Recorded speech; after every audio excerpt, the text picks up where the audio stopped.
Hi, welcome to FrameOne. I'm Matt Milstead with my co-host, Dave Koss. Did you just hijack my show?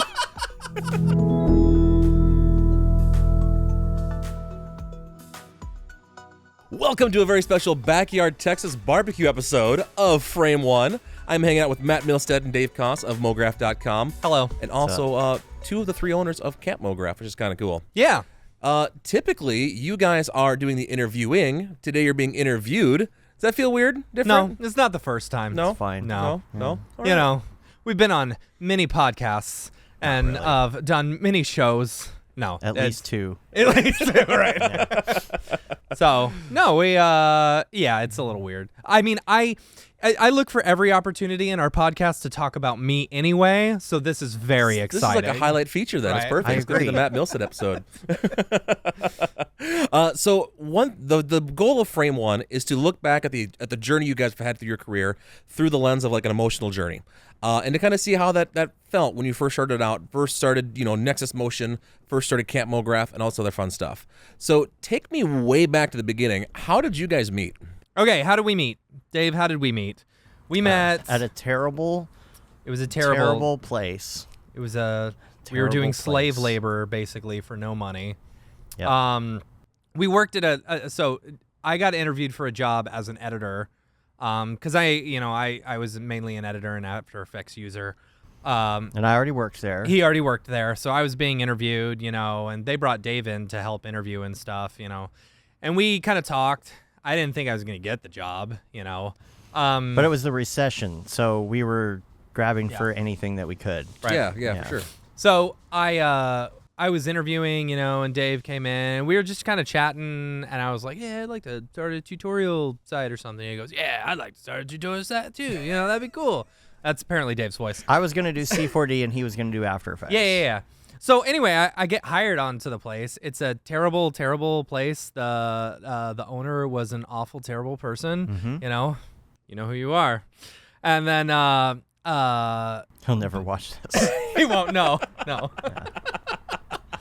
Yeah, but the work was fine. It was fine. We were doing local commercials with jingles. On a national scale. On a national scale, and we would reuse the jingles for every other market With across different the country. words.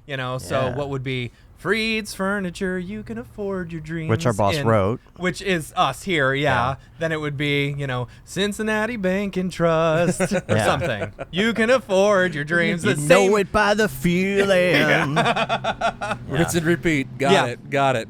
So So- you guys worked there for a while. The job sucked, and you're like, all right, let's start this tutorial company thing. Well, it's funny because we decided to start, our own production company or whatever called Nexus Motion.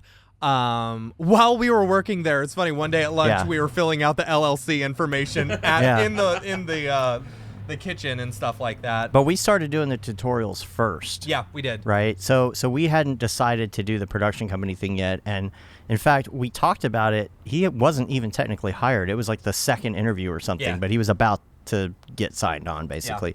But that day, we both said that we wanted to present for Maxon one day. That was the goal. That was the goal. We kept, pushing the. Then we know pushing the we've goal made back. it. If we get to present at the Right, podium right. at the Maxon booth. So let's talk about that for a second. So the first time you did present at Maxon, what was that like? Okay, How so did that I'm feel? gonna He's got the rewind a story little on bit this. because Please do. this is actually what's interesting is this whole moment was like a big pivoting point in our career. Okay. Have you heard of The Secret? But he really kind of did this. Yeah, so I wanted to present for Maxon. We had a friend of ours, David Ariev, was listening to the show and stuff like that. We had already started. We had started the podcast by then. Yeah, we And- were setting off his Amazon dingus. with with what we were Alexa. saying in the show, and he would write in and tell us we kept doing that. So we met him at NAB a year earlier, and he introduced us to Paul and Matthias over at Maxon, and Paul was super nice and invited us to go see Ka, and then Ariev got super drunk off of sour beers from EJ, which was hilarious. So anyway, I digress. So I decided that I wanted to get us to present at Maxon, and I knew the only way I was going to do that is if I made an effort to put myself out there.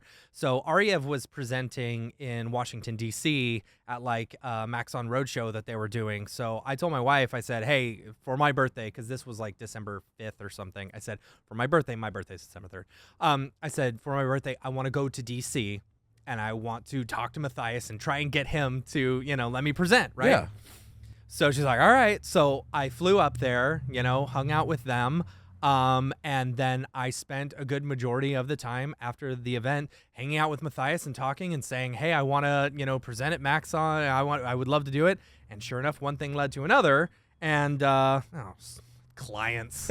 And so, make sure that didn't answer when I said that. But yeah, so I spent the rest of the night hanging out and talking to Matthias, and Dave and I kind of had this idea of where we wanted to take MoGraph next. I had this idea for like a website. It was basically a hub to where for everything that an artist could use. Like, you can buy your plugins there. You can see posts from other people. You can find meetup groups and join meetup groups and stuff like that, And so I start talking to Matthias about this, and he's like, yeah, I was actually working on something similar to that. And so at that meeting or whatever, or just hanging out, that's when the future of MoGraph.com came to fruition, and the ideas started flowing and stuff. And so for a while it was, MoGraph, me and Dave were doing something different, and Matthias was doing something different, and we wanted it to be two different things. But then once we bought MoGraph.com for an unspecified amount from a web squatter in China, which was very scary. Once we finally bought that site, we decided to go full in with MoGraph.com. And over the course of the past, 5 years, we've been working on building this future site that we have always wanted. And, I don't know when this is airing, but it may have launched already right now. You can go to MoGraph.com to check it out. If it hasn't, it's coming soon. And Paul was so great, too, because whenever we were on the show floor for the first time, we were just shooting stuff on our own about Cinema 4D, you know, and just we didn't even know everybody, but we were just there so much. He's like, you guys are spending way too much time at this booth. You want to come with us We tonight? don't want to go to the Adobe booth. Come on. Yeah. So he said, why don't you come with us tonight, And then by the time we got to actually present for Maxon, we started talking to, like, Rick. We call him Maxon Rick. Maxon Rick. And he was kind of managing the live streaming stuff, but the way they did it only a couple times a year, it was like everything was thrown in a box and they had to put it back together. And remember how it was put back together? Remember that? Yeah, and he was. It was kind of a side thing for him because he was working on bigger things. Almost a hassle at that point. Software, So once they saw that we kind of did that stuff too, they said, "Oh, well, you want to start handling this as well." So now, rather than present. Although we have presented and run live streams, which is way too much stress. Sounds like a lot of stress. That is so much. We just do the presentation streaming stuff now. So that's a lot of things to happen really fast from going to, we're going to start a tutorial site, to the future MoGraph happening, to now we're like doing a live stream for Maxon. When you put it in the way we did, yes, absolutely. But this has been over the course of, 10 years? Yeah.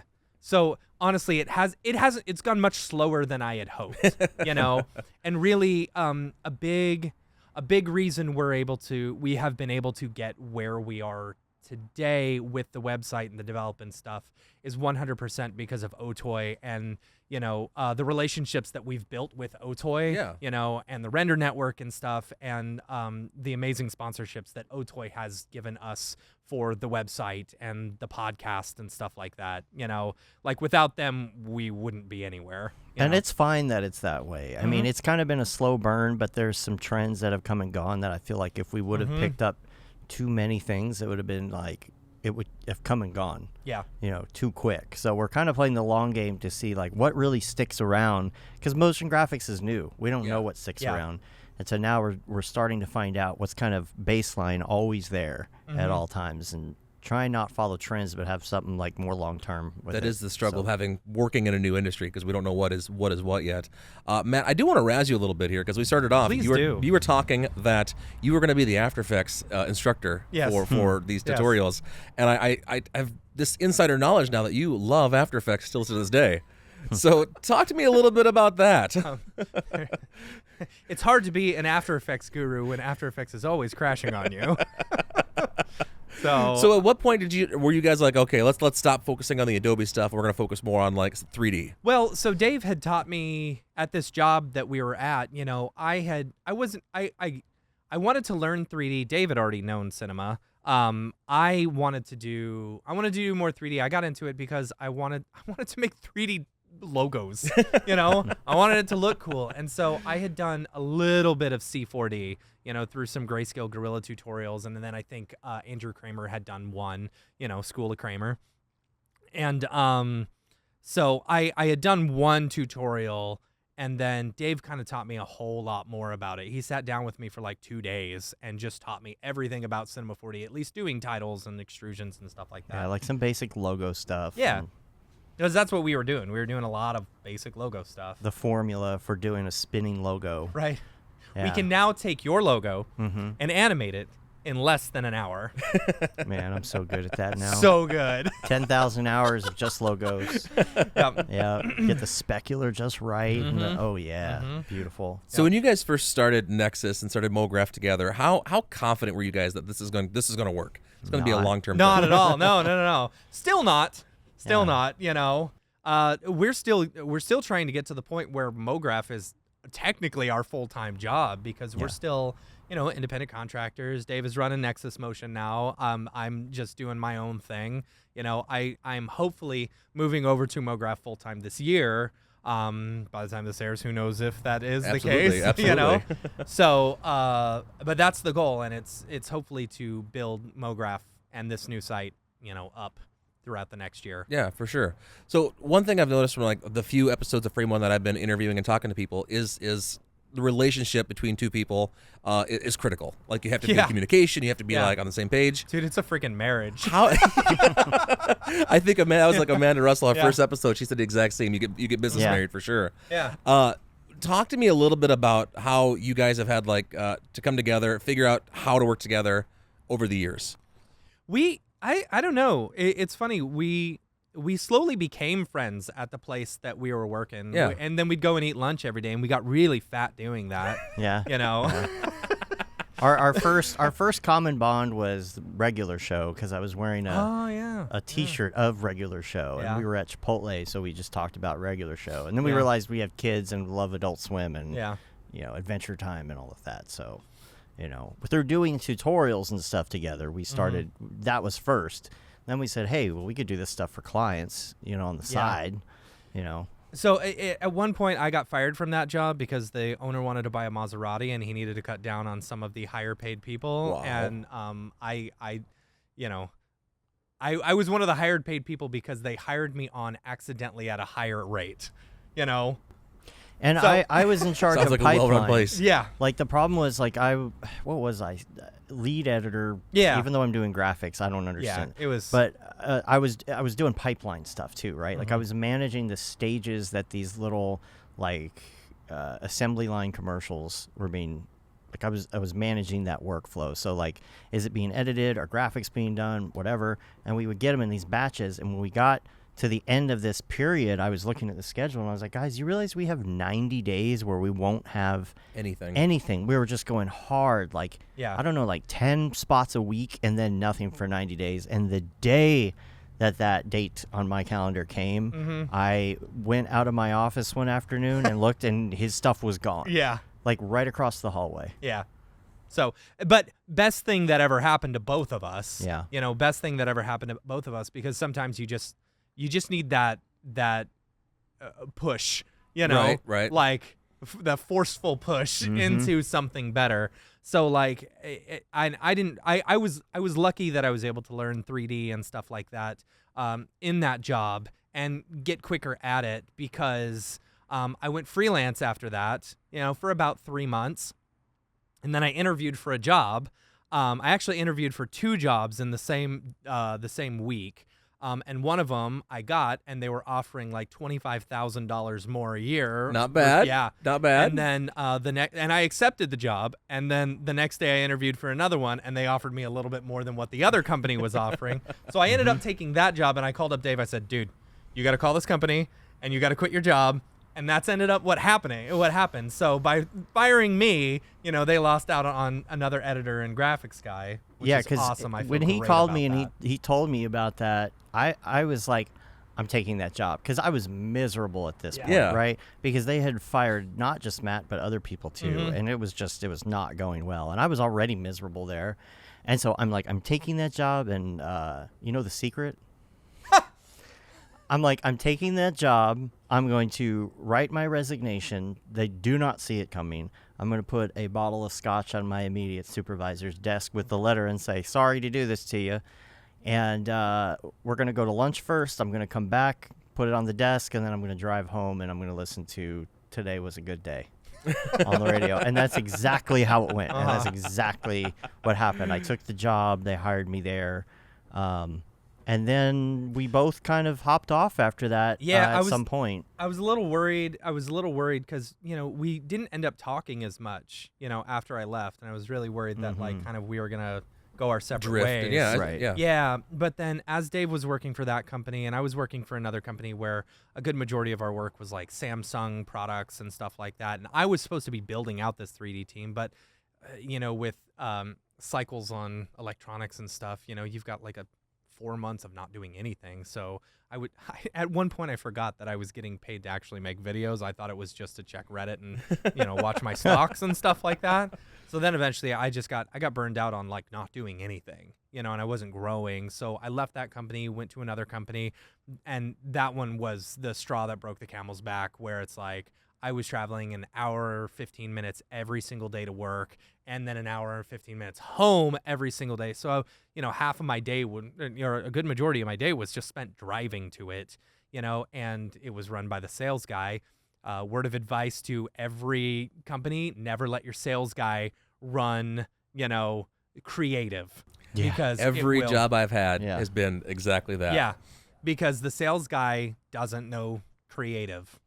And anyway, so that company, every company I've ever worked for ended up going out of business, and it's no fault of mine because I've left all of them, and if I hadn't left all of them, I'm sure they'd still be in business, right? Mine didn't go out of business, but we did realize that just about every former employer of ours became a client.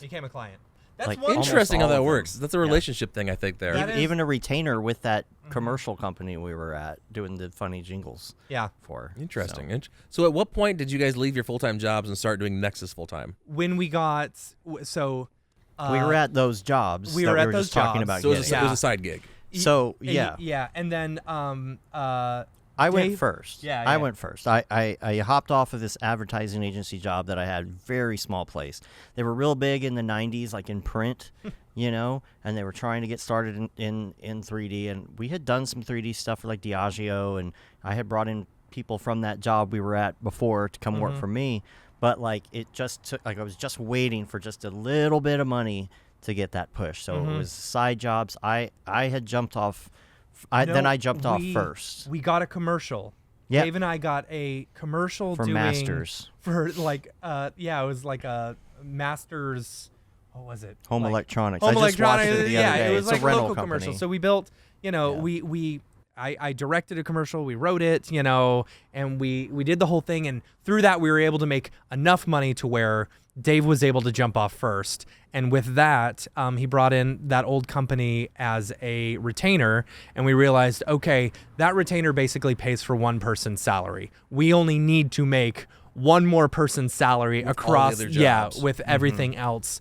Was that a scary point to make that? It's always scary, making a jump like that. It's hard to go from a place where you're comfortable to a place where you're constantly worried.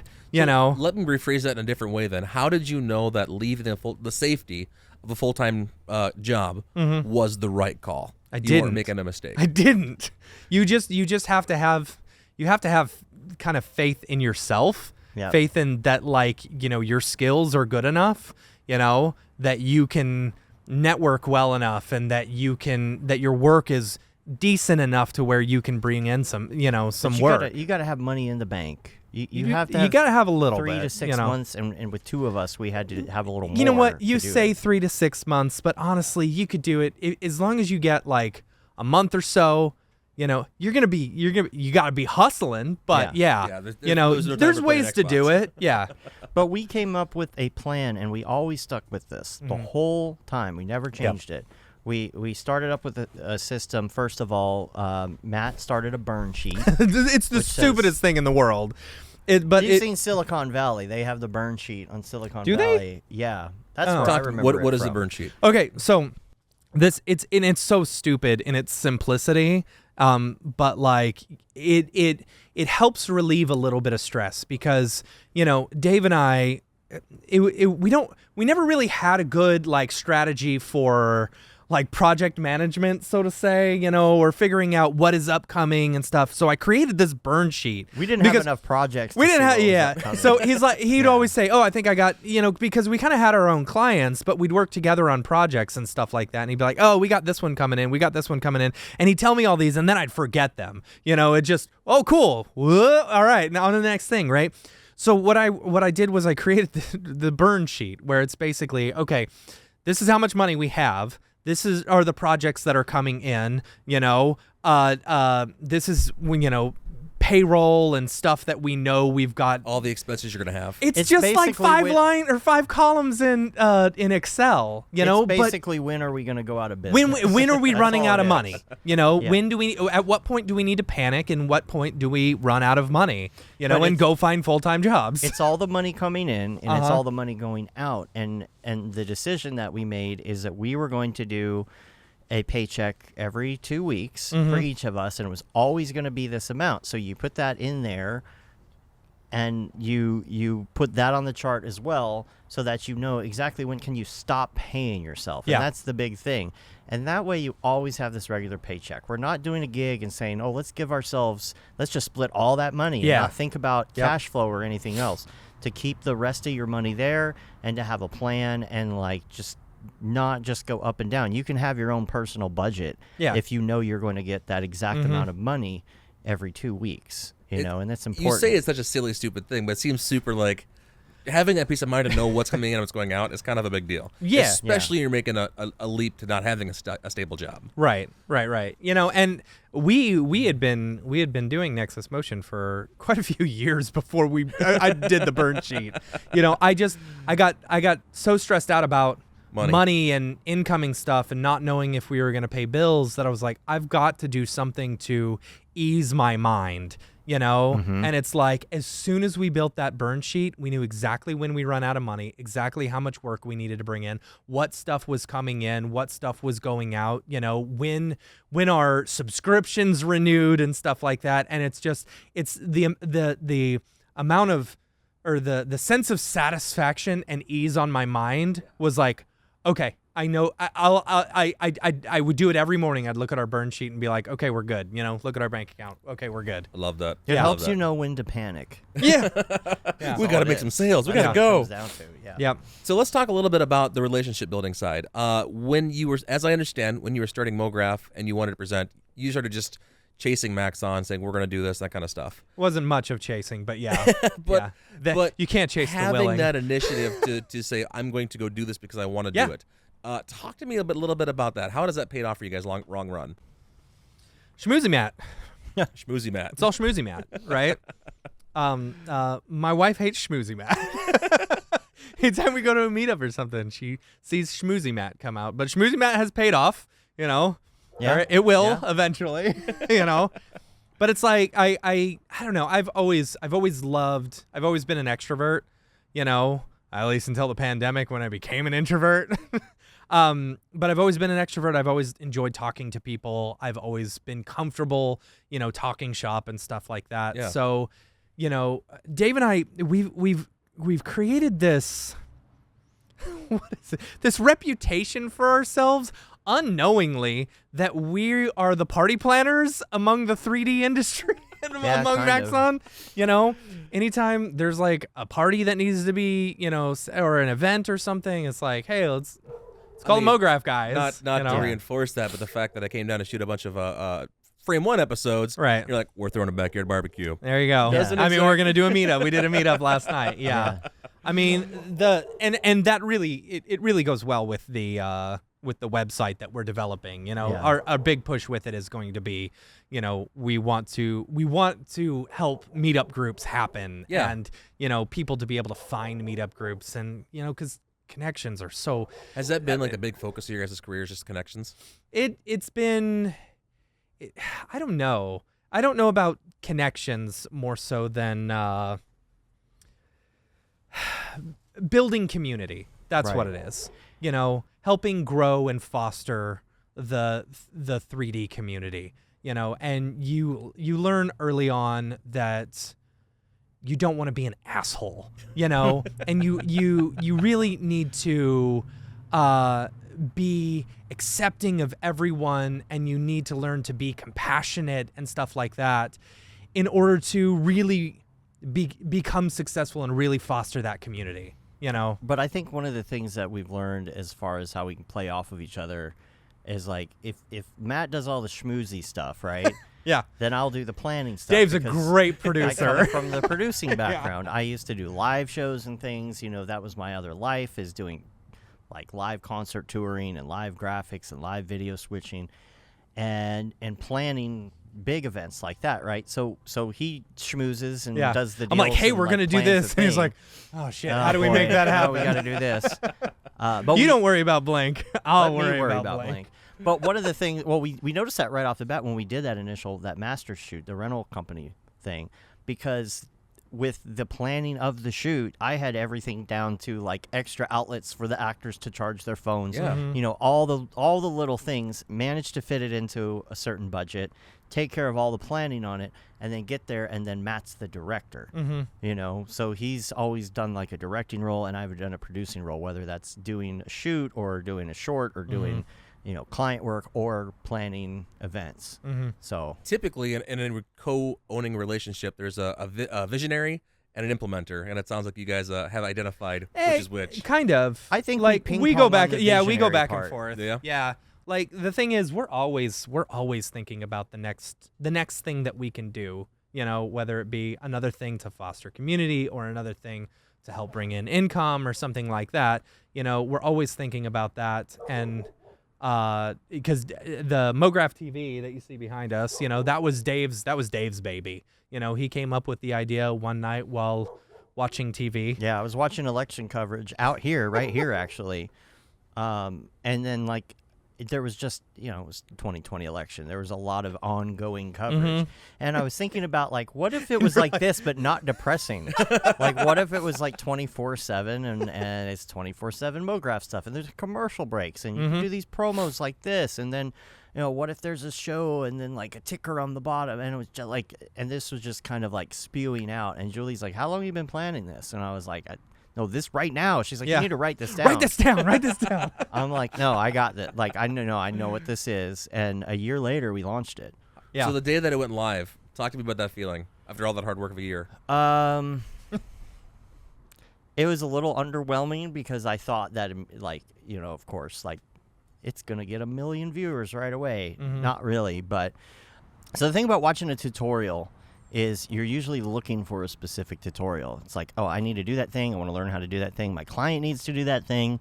And if you just happen to have MoGraph TV on, something might appear, and you might realize you never knew you needed to know that thing. Right. So that's kind of the way we look at it. It's something that's on the website at all times. It's something that's on our YouTube at all times, on our different channels. You can just pop it on, especially now that, TV's like, these $10. Cheap, these cheap TVs all have YouTube built in, so we don't even have to worry about distribution. Just put it on, rip the knob off. That's fair. So I'm curious because you said that when it launched, it was a little more underwhelming than what you were hoping for. When you hit a roadblock like that, how do you internalize, pivot, or what do you do differently to make it better? It's really okay that it wasn't like 1 million viewers at all times. The hard part was that I had a really big plan for like how we were gonna divvy up the schedule and do all this stuff and plan all this. But since not as many people watched it as I'd like, I found a great way to automate the whole process, which in the long run is a better way to do it anyway, because it just doesn't take as much maintenance. So now we can throw in programs wherever we want. I could put the thing on autopilot for 3 months at a time and wouldn't have to touch it. So that's what it is. And it's just about bringing all of these different creators together and bringing like Rocket Lasso and Maxon and everyone into one place, and you could just put that on and get a great mix of everything. And just because, it hasn't necessarily done as well as we would like at the beginning, once the whole plan is to move over to MoGraph.com full time. And once that, is a thing, for us, it's like it gives us more time in order to do that extra work. Yeah. The extra work that needs to happen. Yeah. It was a challenge for me to just figure out how to do it, though. That's what I loved about it, because now people are asking about it.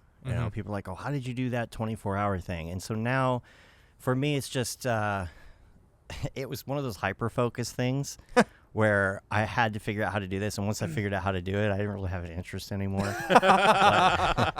And then I figured out the automation. That was the next part. But yeah, I think that it'll continue to grow. We'll put some more live stuff on there, more partners and things. And people will eventually, the word will get out, on shows like this. Absolutely. So another big thing that you guys have started or been a part of is Camp MoGraph, which is where I met you guys, how I met you guys in the first place. Talk to me about the birth of that brainchild. Well, when a boy idea falls in love with a girl idea, the birth, right? We were actually at Half Res. We were 2017, 18, somewhere in there. So really, Mark Cernosa, 17? I don't know. Mark Cernosa was the big. This was his baby. He was driving through the hills of Vermont one day, and he'd see all these cabins or these really big houses, and he's like, it'd be cool, to get a bunch of motion designers to rent out an Airbnb together. That's where it started. And he's like, well, maybe we could we could all tent camp together or something like that. And then it turned, we were talking about it at Half Res, and we all really liked the idea. I was really on the fence about it. I was into it because I love camping, but I was hesitant because I was like, I don't know. Do you think people are going to, get into this and stuff? So he found a campground in Vermont. Camp Abnaki, beautiful Camp Abnaki. And so he took a tour of it, and from that point on, I was like, I'm in. This will work, And we were still a little bit nervous. And when the first camp came, we were all walking around, getting the tour, and we're like, okay, I think this will work, as we're there. So, it was a lot of work. Camp is a lot of work, but we're really lucky that we've got that everyone who goes to camp, has such a good time that they all become cheerleaders for camp, and then the very next year, each time it sells out within a minute or two. So the first time that the idea for camp was presented, was there hesitation, or are you guys like instantly in? I was a little bit hesitant, because I wasn't sure. I loved the idea, but I wasn't sure whether other people were going to be down for like tent camping and how we were going to do workshops and stuff like that. And it kind of just evolved as we were talking. It was originally like not even going to be like a ticketed thing. We were thinking, well, maybe we could pool money with friends and rent the place together. And then we realized we're going to need quite a bit of money to make this happen.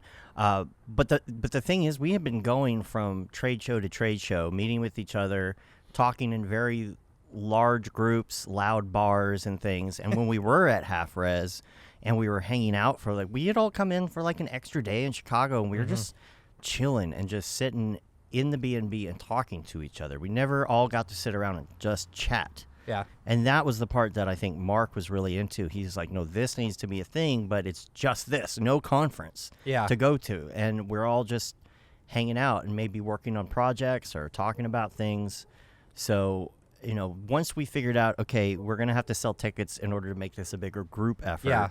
that's when it kind of accelerated into what it was. Is that where you're like, we need to have a value add of having workshops and speakers and that kind of stuff?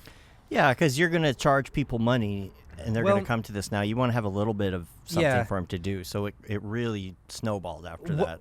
As far as the workshops go, our initial idea was like, okay, let's get back to basics. You know, let's do like a hands-on sculpting thing. So we wanted to make it feel like camp, like a summer camp, but we also wanted it to feel like more focused towards, you know, our industry and stuff like that. So, you know, we had hands-on sculpting. Patrick was a bit more ethereal than I was thinking, you know, than procedural, but that's okay. We all had fun doing it, you know, and a lot of the workshops and stuff, like the graphic design one or the design principles, you know, it's like, you know, most of this stuff, but you go back to it and like, and it's like a refresher. And then when you go back to your desk, you're like, oh, okay, yeah. I've been not thinking about this whole thing the whole time, you know? I need to remember my design principles or something like that, you know? So you're still doing motion design in a way, or design, but you're not, it's more hands-on, it's more fun, you know? And then the fireside chats, the original idea was like, we're just standing around a fire and someone's talking, right?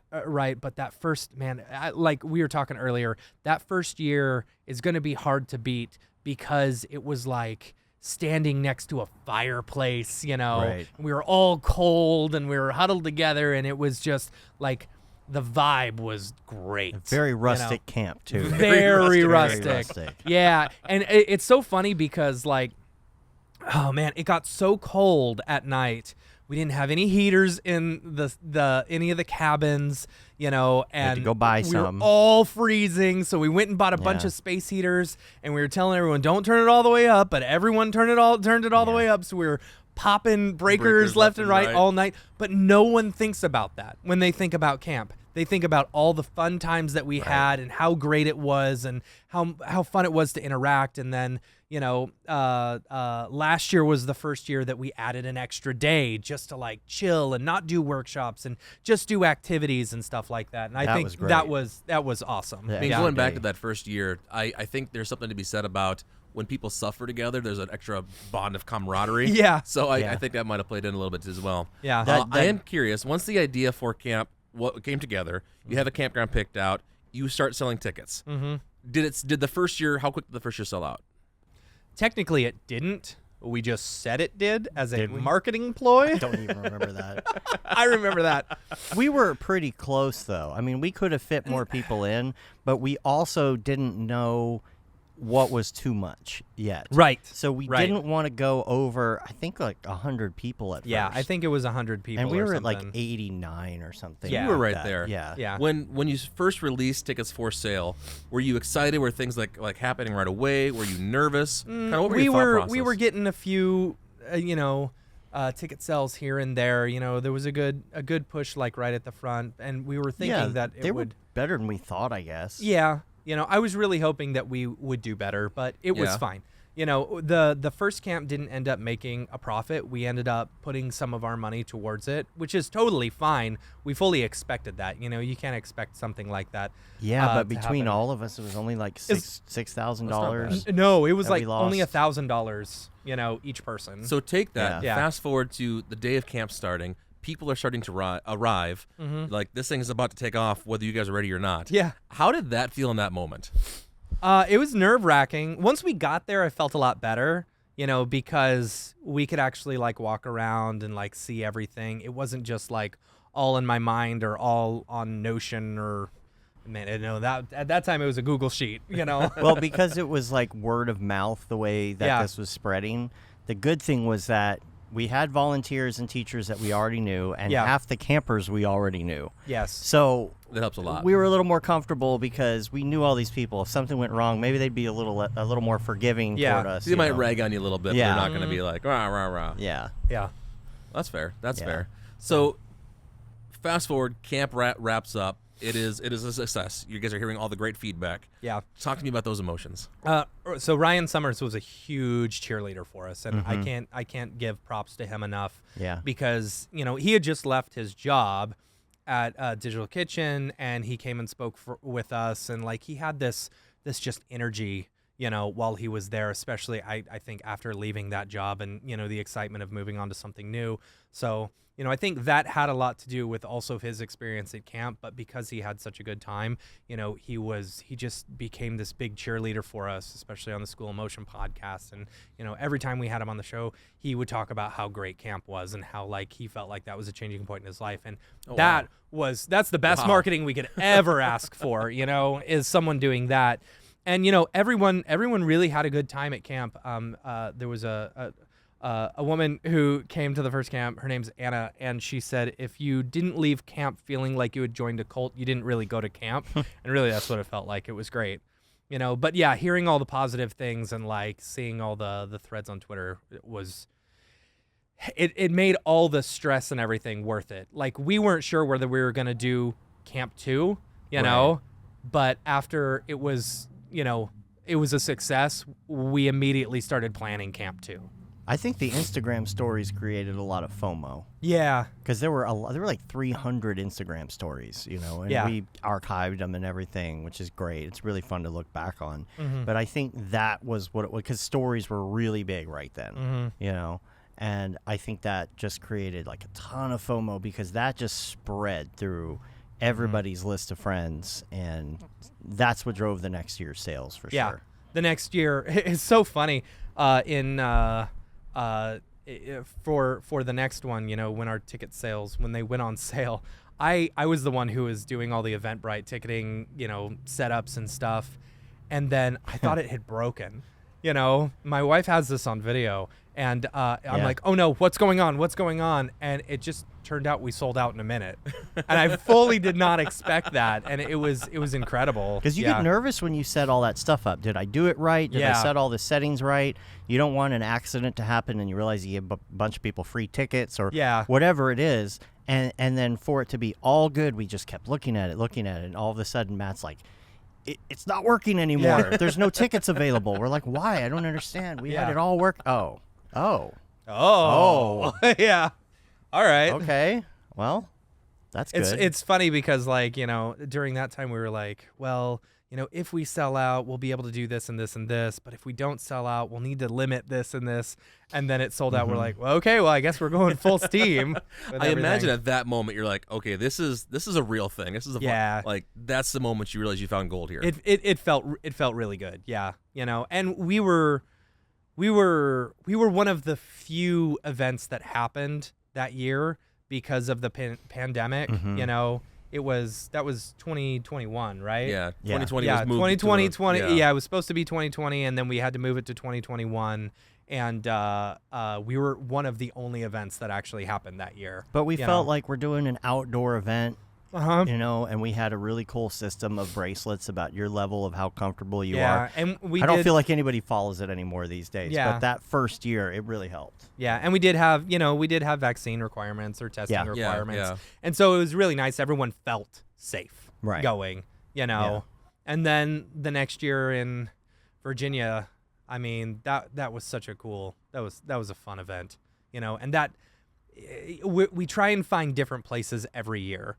That's one thing about camp. We don't stick to the same place every year. We try and move all around. That way some people on the East Coast have a cheaper flight than people on the West Coast, and sometimes West Coast people. And this next year we're doing it in Denver, so it's kind of easy for everyone, especially us. And so a big struggle with it is trying to find a campground that will fit the correct amount of people, have enough cabins, have the spaces for the workshops and stuff, allow the activities. Allow alcohol. That's a big thing as well. Yeah. And we've had to jump through a few hoops, like making sure that all of our staff who are touching alcohol gets licensed in that specific state and stuff like that. There's a lot of things in event planning and stuff that you just don't think about when you're putting together an event. I think that's a great follow-up or segue here, because a lot of people see the day-to-day activity of camp when you're at camp. Yeah. But there's a lot of work that goes into prepping for camp. There's a year-long process that we get together every Friday for at least an hour or two, and we do planning. And then once it gets closer, we're like meeting every day. You know, once it's 1 to 2 to 3 months away, we are meeting every single day. And those days come fast. Yeah. You know, those dates come fast. And then once we get toward the end, we do a little thing that we call walk the shoreline, where there's 2 steps to it. And it really helps us make sure that we hit every mark. And walking the shoreline is the concept of thinking about every single step that's going to happen. Okay, on this morning, we're going to all meet at the airport. What are we going to have? Well, each of us is going to have these many bags with these things in it. Okay, then when we land, we're going to get the car. Is the car ready? Whose name is it in? Yeah. And we go through every single second of what's going to happen. Now, we don't dwell too much on it. Yeah. We go through, and as we're having this, I'm writing down, got to do that, got to do that, got to do that. Yeah, who's going where, who's taking what car, who's doing Right. It sounds like your producer's showing. It is, right. but we're writing the bullet points as we go, right? So if there's something that has to be addressed, it's on the list, but we don't dwell on it. We get this whole list of things, and then we do a round 2 where it goes into the spreadsheet, and then we really drill down. We divide things up. We have packing lists. We have all of that. And then none of us pays attention to it, and we ask Dave, hey, what's going on here? He goes, check the spreadsheet. It's on the spreadsheet. Yeah. Yeah. I learned that in my former life. But it worked well for this camp anyway. Really I know that because we knew exactly what needs to be set up when, what volunteers need to do it, where the shuttle needs to be at this time, who's picking up food. There's Phone all numbers of that. for everyone, where Phone everyone numbers, was. Yeah. lists. It was. Yeah. Now, as I understand, Camp MoGraph is not a ginormous moneymaker for you guys. So the question I have is I didn't mean to laugh that loud. why is it still worth it to you guys to do a project like this that is a year-long of stress if it's not making money? So a couple things. One, you know, we're building a community, you know. That's what we, you know, from the beginning, what I have said, you know, we're all about trying to build a community. And, you know, from the very beginning, it was never really about making money. It was making enough money to like cover the costs, and then maybe a little bit more in order to help us get into the next one the next year, you know. And that's kind of the way we have done it. We've never really made a lot of money. We would like to make some more money this year. So we're making it work. We're getting there. We're getting there, you know. But the thing is, the tickets for camp are, you know, they're subsidized. So low. They're so low because because you know, we bring in a lot of sponsors, you know, and it's a 4-day event. You can't find a 4-day event with, you know, all you can eat, all you can drink, and activities and fireside learning, chats workshops, and like everything. Yeah, for like $1,000. That's pretty insane. Yeah. You know. But the sponsors, they make it possible with some very decent sponsorship amounts because they know the value of these people. Because if you brought someone in from the outside and told them what this was, and there's like they're like, it's 150 people. Yeah. Why am I going to spend the money on that? It's because our sponsors, we have these relationships with that we were talking about earlier, and they know the value of this. They know who's coming to this camp and why it's valuable for only 150 people. They see the value of building that community as well. Right. You know? And that community is obviously grateful because they're doing that and they're giving them a good price on the ticket overall. That's the only way we can do it. Yeah. Well, maybe we should give like the key sponsors over the last year some love real quick then. Sure. Who should we shout out? Big shout out to our you know, our Spider Lord sponsor, Otoy. Yeah. And then we had our village sponsors, Video Co-Pilot and Maxon. And then our gold sponsor, Grayscale Gorilla. And I think that was it. We've had some other sponsors We've had over other the years. yeah. School of Motion has sponsored before. Who else? X Particles, Insidium was one. Yeah, Insidium. Insidium. Red Giant before the merger. Red Giant before the merger, yeah. Yeah. Dang, we kind of lost out on that. This year, we already have Maxon on board, so we're excited to have them back for another village sponsor. I'm pretty sure we have Otoy on. Yeah. So, big shout out to them. And then we're also talking to other. What's great about this, about having a successful event like this, is some of the hardest things that come with it are trying to find workshop instructors, you know, and trying to find fireside chat people and trying to get sponsors and stuff like that. But with it being successful, this is the first year we've had a lot of people come to us. Right. And it's like, wow, that's It's a good That's spot to that's be a little in. I less feel good about stressful, that. you know. And one thing we always want to keep in mind whenever we're building this event is we want to make it feel as inclusive as possible, you know. So we try and bring in, you know, an equal amount of, you know, male, female presenters and stuff like that, so it doesn't feel like it's just, you know, Broy. guy broy. party. Yeah, Yeah. exactly. We don't want it. We want to really help make more women in the space feel comfortable going to these events and being here, because we know it's traditional or normally a male Motion graph and- dominated. yeah, it's a you male know, dominated and industry. we want it to be more of an even playing field, and we Right. want people to feel comfortable. So we're very aware of that. I love that. Yeah. I love that. Yeah. So as you have people coming to you to want to be presenters, lead workshops, fireside chats, how do you weed through and go, okay, this person's going to be awesome. We're going to maybe push this one off the side and maybe talk later. Well, we make sure they have at least 1 million Instagram followers. We have Sometimes that to. Our CPC has to. No. We just, you know, a lot Here's- of times we go to other places and ask for suggestions, because sometimes you get caught in this clique. You know, Yeah. even if the clique is our 1,500 person Slack, it's Yeah. still a clique, and we try and find other cliques. Well, what are y'all into right now? Who are you following? You know, especially Mark. I think Mark's really into that. You know, talking to other people to just get an outsider's perspective of okay, who do you admire in the industry? Are they 2D artists, 3D artists? Sometimes there's, you know, you get focused in on a certain part of the industry too. Like if you're really into, you know, like super slick octane renders, you're not really going to know much about a 2D Yeah. like After Effects person who does like their own art with paintings and then animates it. You know? I've actually been really surprised. We get a lot of graphic designers as well coming to camp. You know, not just 3D animators or Even just- producers. even producers coming to camp. You know, it's really cool. It's a good diverse amount of knowledge that comes to camp. And when it comes to fireside chat, we generally look for people who have had a little more experience in the industry, because we Bit more want success, to, too. Yeah, Yeah. success, like people that we can learn from their successes and mistakes. That's what fireside is about learning from the wise master. You know, I don't know if I Right. can use that term anymore, but learning from the wise people who have gone through all the ups and downs, and they have great advice from you. And then in the workshops, you might be learning from somebody who is new. Yeah. A lot of times, especially because it's maybe in a new field. You know, we've talked about doing all sorts of stuff. You know, could we do VR? Or could we do you know, these new up and coming things, or AR or something? Somehow integrate that with camp. Right.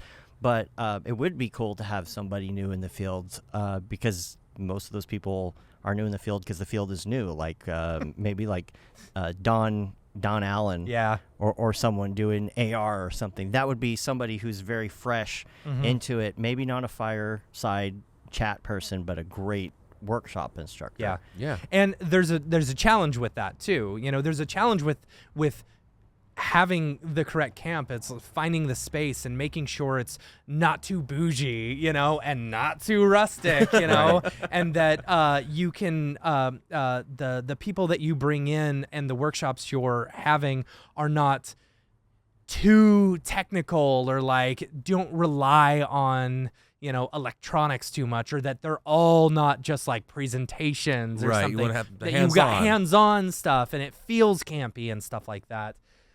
So it's really a big balancing act. It really is. So for the people who have never been to camp before, how do you ensure that they don't feel intimidated or left out because, you know, people see their friends there again? Hey, I saw you last year, year before. How do you make sure everyone feels welcome?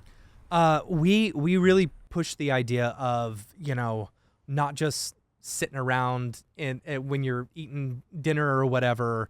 And I do this myself to make sure that, you know, I'm going through and meeting everyone. We tell people just, you know, switch it up, you know, Yeah, go sit meet somewhere everyone, different. you know, feel comfortable with everyone. We're all here for the same thing. And with camp, everyone's on a level playing field. You know, the person you're sitting next to may have 2 million Instagram followers and, you know, making millions of dollars, but it doesn't matter because they're still doing motion design just like you're doing motion design. They're Right. dealing with the same problems you are, and y'all all paid the same price in order to get to camp, right? Right. You're all sleeping in a bunk. Is there a level of expertise or requirements you should have before you go to camp? No, Oh, not at no. all.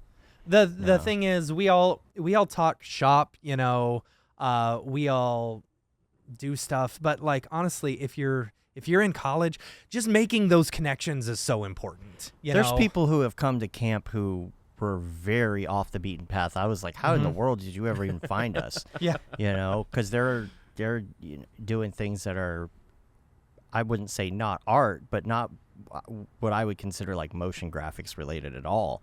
And I'm like, wow, how did you find us? Or maybe it's somebody who brought someone with them that's like maybe an editor or a videographer or something, and they're kind of in the industry but not. And even that right there, you're good. You can come to camp and have fun. Or and there's learn. even a few people who are motion designers who bring their spouse, you Yeah, know, that too. just because they want to have a good weekend Yeah. together, you know, and that happens. Yeah. Absolutely, And they end absolutely. up realizing how much they love it. Yeah. You know, they learn about animation with flip books or something, you know. Well, before I let you guys go, I do want to say thank you so much for like coming on FrameOne, talking to us about everything here. I'd like to give this quick moment for you guys as a value add to just promote the website, anything else new and exciting stuff you want to talk about, and kind of go from there. Go to MoGraph.com. Yeah, sign up for the site. Create a meetup group. You know, create a community.